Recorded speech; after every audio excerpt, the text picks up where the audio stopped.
Hello, my name is Sally Pinto, and I'm the Program Director for the Yonkers NNORC Neighborhood Naturally Occurring Retirement Community. We serve seniors 60 plus in Northeast Yonkers. We are under the auspices of WJCS and the Yonkers Office for the Aging. We also have a resource specialist and a nurse on staff. We conduct virtual programming in partnership with the Yonkers Public Library on a daily basis. Enjoy the program. Here when it's always a good time for a reminder about COVID. So today we're having a kind of town hall style discussion on the important tips about COVID safety. And we've come to terms with now we just have to live with COVID-19 as the new norm. And we can count on wearing these masks a lot longer than we had anticipated. But contracting COVID now is much better. We're much better equipped than we were before to have a better outcome, but it's still better if we don't contract COVID. So as a senior, you might ask, what's the best way for me to keep being safe without driving myself crazy? What if I want to spend time outdoors with my grandchildren? How can I stay active in the public while being safe?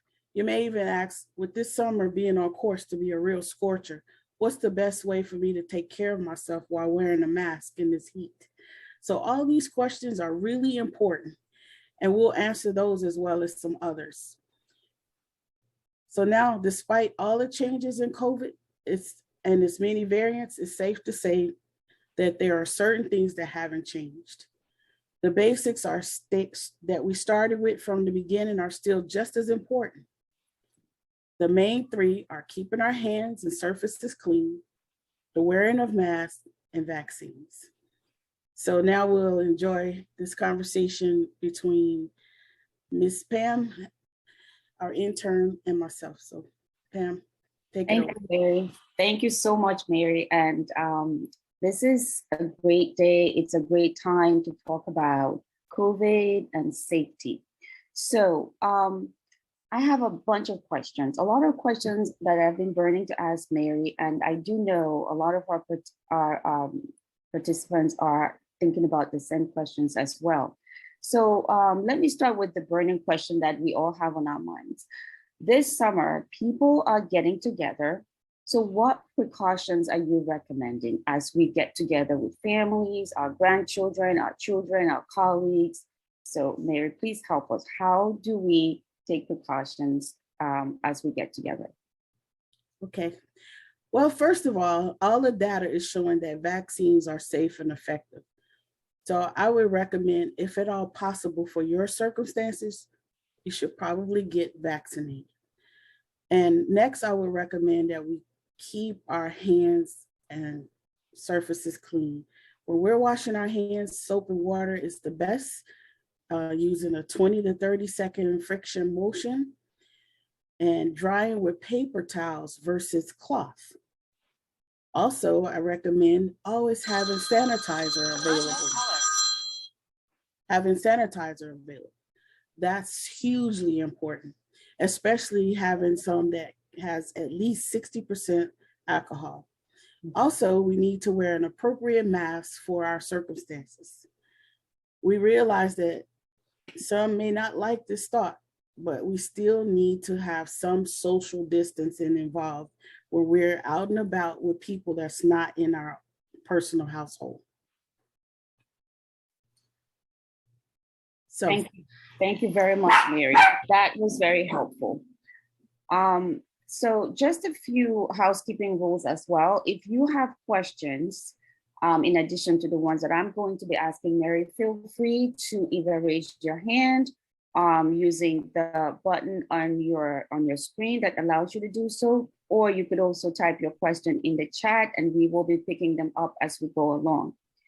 Now, my next question, Mary, is, we talk about COVID today very much, but before we actually go into the details about COVID and all of that great information you're going to share with us, Can you explain what the variants are?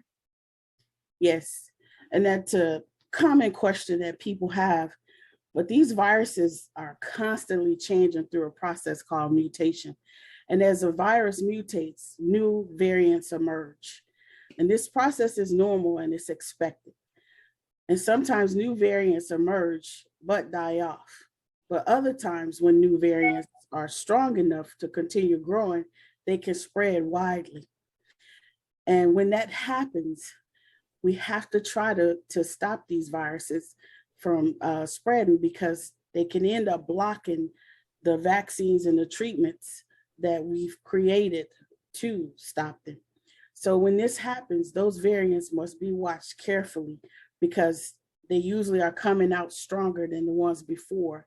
And we have to watch to see what the next ones will come out, if they'll be stronger, because the stronger they are, the more dangerous they are.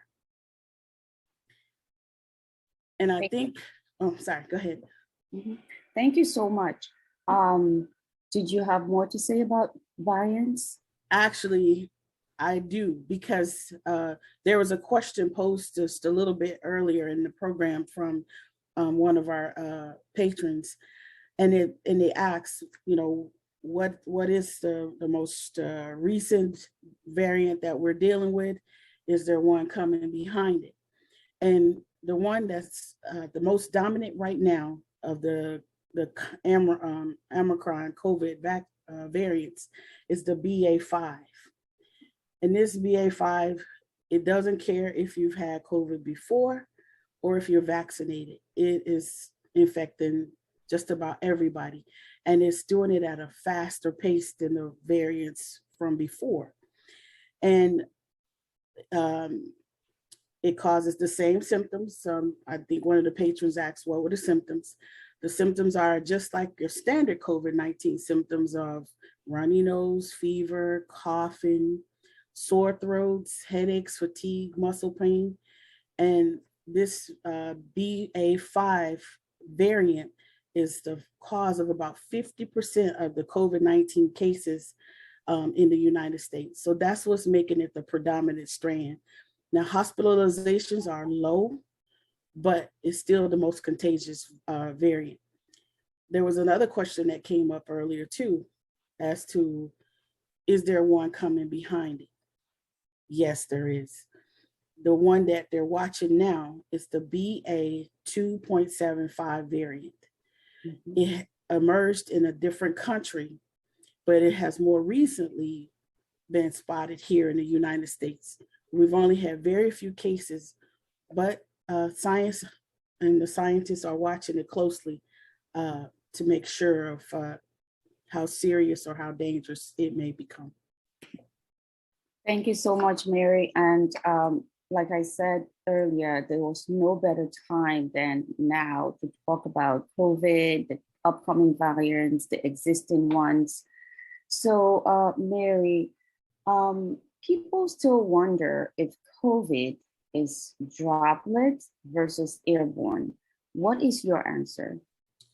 Well, COVID is considered a droplet transmissible disease because it's coming from the nose or the mouth. Now, anyone who's within a 6 feet distance of an infected person, they can breathe in COVID and through their lungs, into their lungs, if the person coughs, sneezes, or talks. And now research has shown that this virus can live in the air for up to 3 hours. And just an FYI, COVID can also live on surfaces like plastic and stainless steel for up to 2 to 3 days. So earlier on, when I kept stressing, you gotta keep things clean. That's why it's important to keep our hands clean throughout the day. And it's a good idea to clean our countertops, knobs, and any other surfaces that we're regularly using with disinfectants. Probably on a daily basis is a good idea.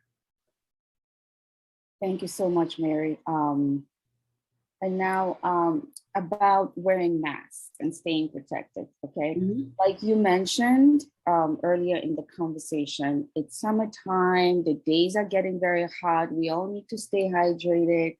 But overall, what are the best tips for wearing masks during these hot, hot summer days? Tips for staying cool while wearing masks when it's hot. Well, I'd say think about it in general. During the summertime, we tend to go with light colored clothes because dark colors absorb heat and they can make us hotter. So it's the same concept with the mask. I know we like the fashionable colored ones and that's nice, but the problem with that is it absorbs the heat. So my first recommendation would go with the light colored mask. Even if you choose cloth or surgical N95, I would just go lighter. The second one would be carry a spare mask or two. If one gets sweaty or wet, soiled in any way, you need to swap it out for a clean one. Wetness decreases the protection that the mask can offer, and it makes it uncomfortable. So you should always have at least one or two on you, especially depending on how long you're planning on being out and about. And then my third recommendation would be use disposable mask over cloth, because if you're out and you have a cloth mask, once it's soiled or wet, it really offers very little to no protection. And so if you need to take it off, you have to have something to replace it with. So, and you have to wash it immediately before you can use it again. So it's okay if that's what you choose, but it will probably be better to wear a disposable mask. And something else that's really important when it comes to wearing masks, we may not think about it, or maybe we do, but it's good to wash your hands before you put a mask on, because the hands is a good source of transporting viruses, diseases, any kind of infectious process. So it's a good idea to always wash your hands before and after putting on your mask. And should you happen to drop it, replace it. Especially if the part that goes toward the face hits the ground, it's been compromised, so you need to replace it. And I was thinking about something I just recently read in the Daily Voice for Westchester. It was about 4 days ago. The numbers in the area are going up significantly for positive COVID cases. Mm-hmm. So they're really anticipating reinstating the mask mandates for indoor businesses, restaurants, and different arenas. So it will be good to keep an eye out on what your local area policy is about the mask, because maybe one day you didn't have to wear the mask to go in and be serviced, but maybe now you may have to. So it's just something good to keep in mind. Thank you so much, Mary. And one amazing thing I just heard was the fact that as soon as my mask gets wet, if I sweat while I'm outdoors, I need to swap it immediately, because wetness reduces the effectiveness of any mask. Thank you so much, Mary. And now, there are many different types of masks. We have the regular ones, and then we have the N95s and the KN95s. What is the difference between the N95 and the KN95? Well, the difference is fairly simple. The N95 is the US standard, and the KN95 is the Chinese standard. Mm-hmm. But they're both rated to capture 95% of the tiny particles that could infiltrate through the mask that could cause us to be infected. So that's a significantly high number, and they still both work equally just as well. Probably the only major difference that the average person would care about is the comfort level. And I've seen in reports where more people are prone to be more comfortable in the KN95 versus the N95. But besides that, there's very little difference between the two masks. Okay, thank you so much, Mary. And I'm going to ask, does anyone in this gathering, does anyone have questions that they would like to ask? Otherwise, I have tons of questions for Mary. Okay, so I'll keep going with my questions. And my hope is that I'm answering all your questions. And I do believe that if I'm thinking about these questions, you are probably thinking about them as well. So Mary, my next question is about vaccines. So we know that wearing a mask and social distancing is the first line of defense, but and everyone's talking about vaccines, and we've talked about vaccines for a very long time. First of all, which ones are available and who is eligible to get these vaccines that are now available? Okay, this is probably a super popular question. So right now in the United States, we have 4 vaccines that are available. You might be thinking, if you haven't watched the news closely in the last couple of weeks, where did the 4th one come from? Because we're familiar with Pfizer, Moderna, Johnson & Johnson, but we now have a new one called Novavax. Okay. And that was just approved by the CDC earlier yesterday. And primarily people are still using Moderna and Pfizer, but Johnson & Johnson has kind of slowed down off of the scene. But this newest vaccine, Novavax, that was just approved, is a really interesting change from the other 2. But as far as who's eligible, the first, for the best protection, everyone 6 months, at 6 months of age and older is recommended to stay up to date with their COVID-19 vaccines, which includes getting boosters if they're eligible. Now, this would apply only for the Moderna and the Pfizer. As for the Novavax eligibility, it's only for unvaccinated people 18 years of age and older. Also, those getting a vaccine for a child under the age of 5, they should check first for the eligibility with the vaccine location before visiting, taking their kids out there, because everyone ages 5 and older are eligible for a booster shot after showing proof of being fully vaccinated. The 6 months and older section of this is still fairly new. So don't assume all locations are following the same protocol of things. You always want to check ahead of time before you go. Okay, thank you so much, Mary. And so the Novavax, which is the brand new vaccine, how is that different from the Pfizer and the Moderna vaccines that we've had on the market for a while now? Well, to start with, I'll explain Pfizer and Moderna vaccines, how they work. They're mRNA vaccines. And so what mRNA vaccines do, they instruct your cells to make spike proteins. And these spike proteins are what we see when we're looking at the image of the COVID-19 images, and you see the little prickly spikes. So the mRNAs send a message or send instructions to the host cell in the body for how to make copies of this spike protein. So once the cells recognize that these proteins don't belong, then the immune system starts to react. And when the system reacts, it will activate cells and produce antibodies. Yes. But what is the most important factor in this process is if you're exposed to the actual virus, the body will recognize that, hey, this shouldn't be here. And then it'll attack the real spike, the COVID spike protein.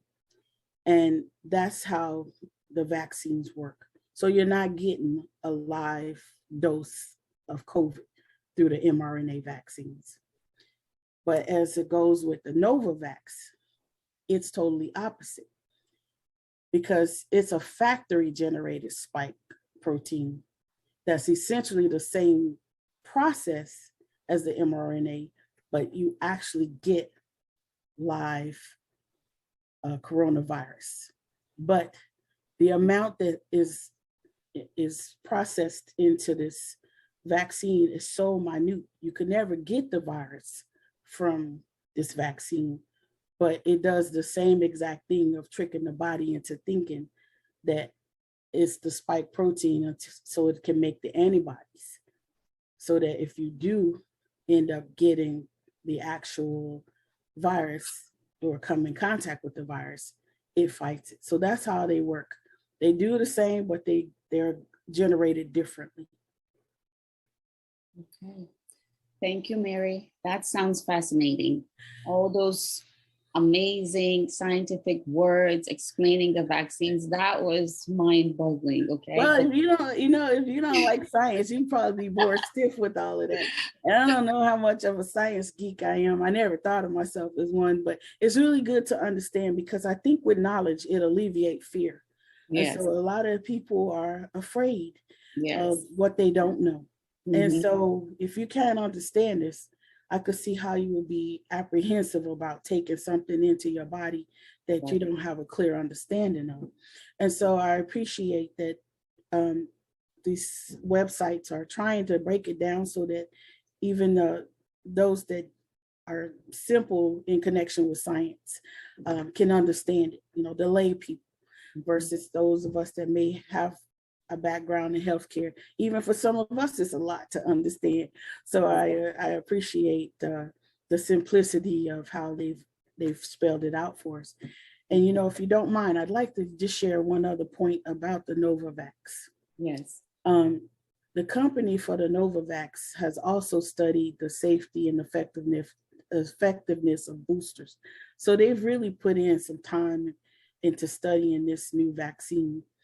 And just to repeat, I have to reiterate, it's safe for those 18 years of age and older.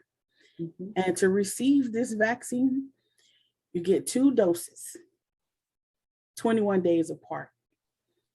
And another very important fact is that it's only available for Americans who have not yet received a vaccine. So you can't use this as a booster if you've already had Moderna or Pfizer. You won't be eligible. It's only for that population of people who have not been vaccinated.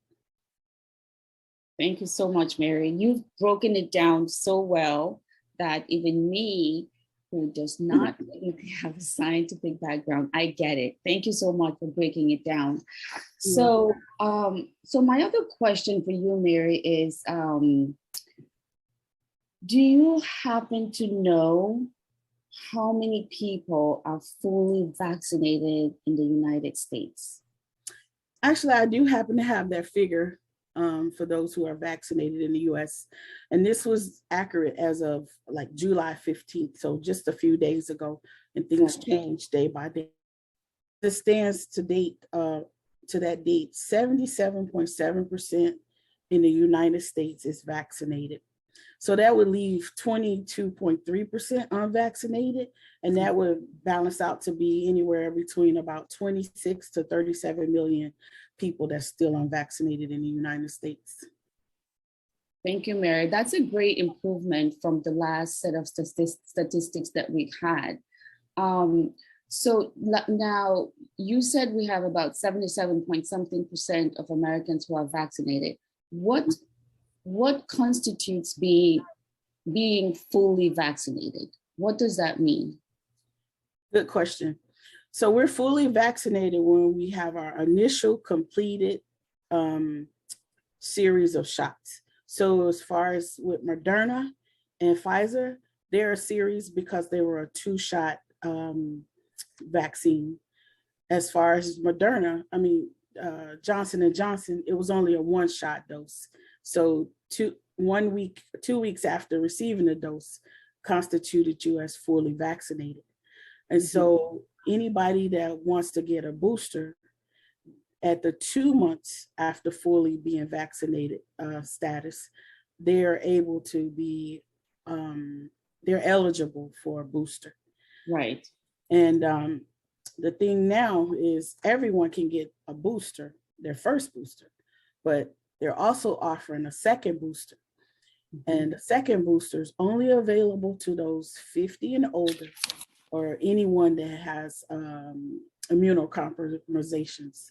So there are 2 boosters available. The first one for everyone, the second one only for 50 and older or the immunocompromised population. Thank you so much, Mary. So does anyone have questions? Feel free to raise your hand or put your question in the chat, and I will gladly have Mary answer them for you. So we actually have one question in the chat, Mary, that I can ask. So would you happen to have tips on words or phrases that can be used when asking people to wear a mask when they are around you? And that's like if you had comorbidities and you're trying to ask the people around you to wear a mask, is there a recommended way of asking this without getting anyone offended? Sure. I think good manners and politeness is always a winner when you're making a request of someone to do something. So I think simply I would say, if you wouldn't mind, because of my personal health circumstances, I'm more susceptible to this virus. So I would ask if you would please wear a mask. If you don't have one, I have one available. Okay. And if for some reason they still are not apt to be inclined to comply, then just have a mask of your own. If all else failed, you can't force someone else to do something, but you certainly can do things to protect yourself. So that's why it's always important to have 1 or 2 extra masks on you, or in your car, in your purse, or your pocket if you're a man. And if others don't want to wear a mask, then you may have to don your own one. Right. Okay. So looks like we have another question. Right, we have another question about play dates, and then we have another one regarding side effects. So I'm going to take the one with side effects. So do you know of any new side effects with the new COVID variants? No, symptoms, yeah. Symptoms, yeah. I haven't read anything new other than the ones that we always have.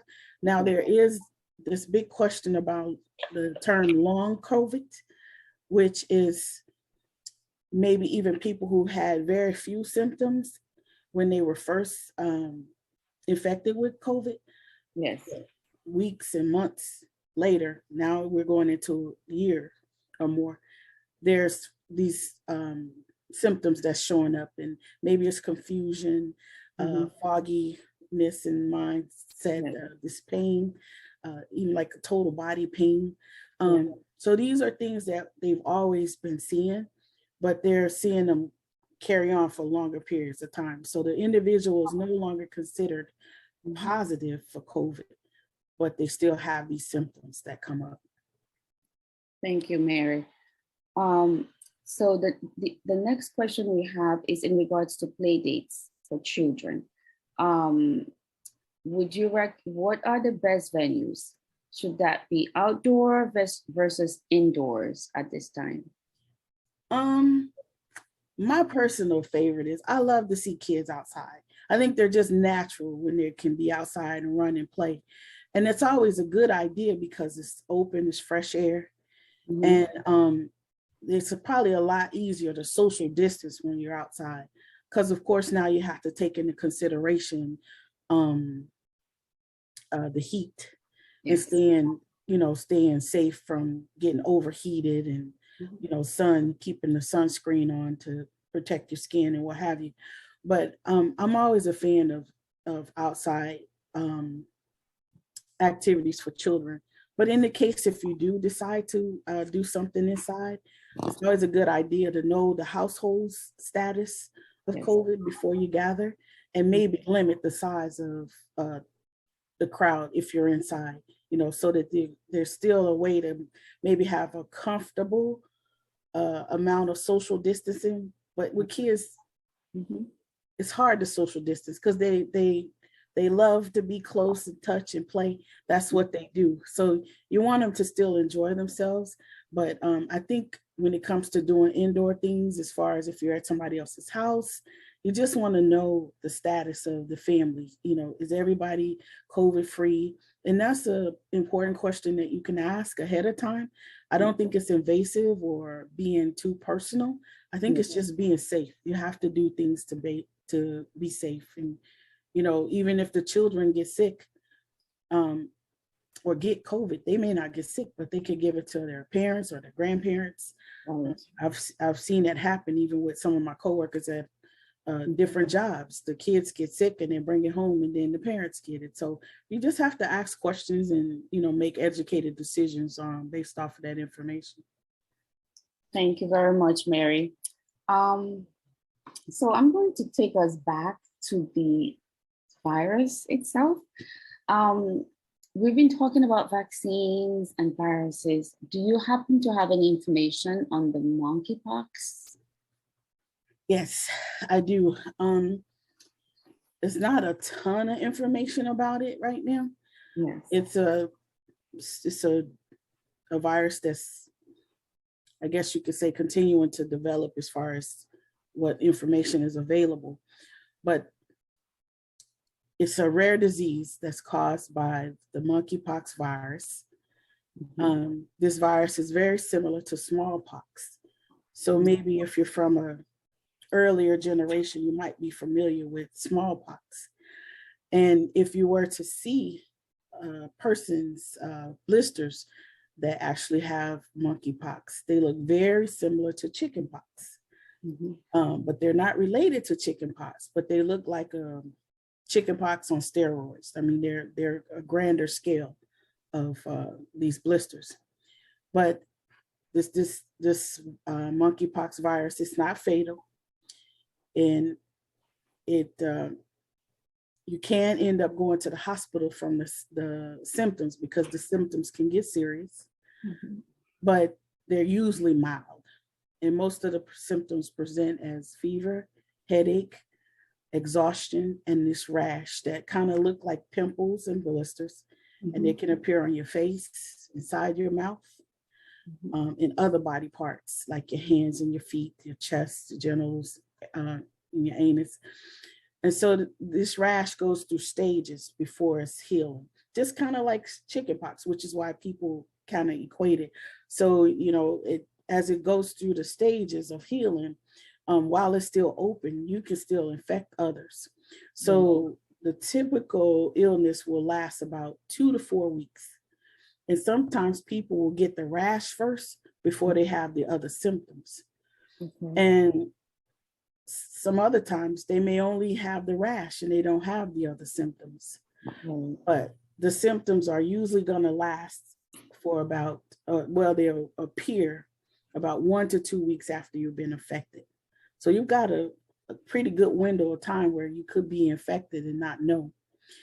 And the virus can spread from person to person through direct contact with infectious waste, scabs, or body fluids. So touching items such as clothing or linen that was previously touched by the infectious rash or any body fluids is another way that we could spread the monkeypox virus. So people who do not have symptoms can still spread this virus to others.